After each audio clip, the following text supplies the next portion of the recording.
When it comes time to pay for your next vehicle, you have options. If you have the money, you can just buy it and you're done. But a lot of us don't have that luxury, which leaves financing or leasing. Most people are already pretty familiar with financing, so let's take a few minutes and go over the benefits of leasing and why it might actually be the better option for you.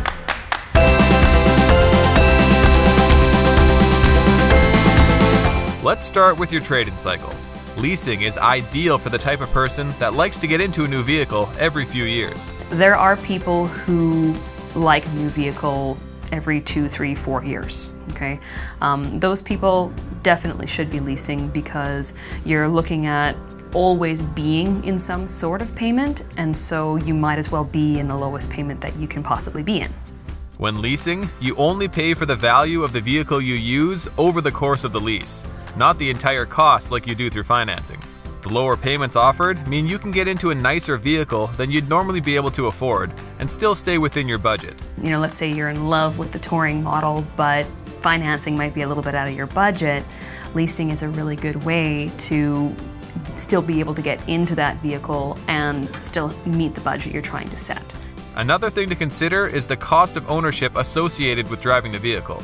Unexpected maintenance costs can add up in a hurry, but you don't have to worry about any of that with a lease. We can set customers up with a 4-year or a 5-year warranty to match their lease. Again, just for keeping their cost of ownership predictable, they don't have to worry about any repair costs. There's a common misconception that once you're in a lease, you're stuck in it, but that isn't true. A lot of people are under the impression that just because a vehicle is leased, that you don't have the option to get out of it. But you really can. You can sell that car at any point to John, your neighbor, as long as you're getting enough for it to cover the cost of what is owing to Honda. Technically speaking, you can do that at any point. And when the lease is over, you have flexibility in what you want to do next. You can give the vehicle back to the dealership and say, "Thank you very much, Honda, I'm very happy," and go on to something different or into another Honda. You can decide to keep your car. If you decide to keep it, then we can always help out by refinancing the balance. You don't necessarily have to come up with the cash for it.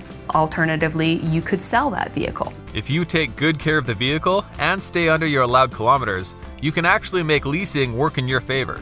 Quite often, especially if your car is worth more than what you owe to Honda, the dealership will actually buy that vehicle from you. And you can use the equity that you get from that purchase to basically use as money down towards your next lease to help keep your payments lower. Honda leases also include gap protection. So if your vehicle is written off, it'll help pay off the vehicle when insurance doesn't cover the full cost. Not to mention, there can be great tax advantages for business owners.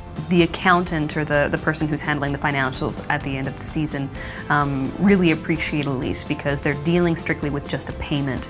So it's very similar to rent in that sense. It's a regular monthly payment, it's easy to write off, it's easy to do the taxes for that. Lower payments, the ability to drive a nicer car, and flexibility. These are some of the reasons you should consider leasing your next Honda. If you have any questions, please feel free to contact me.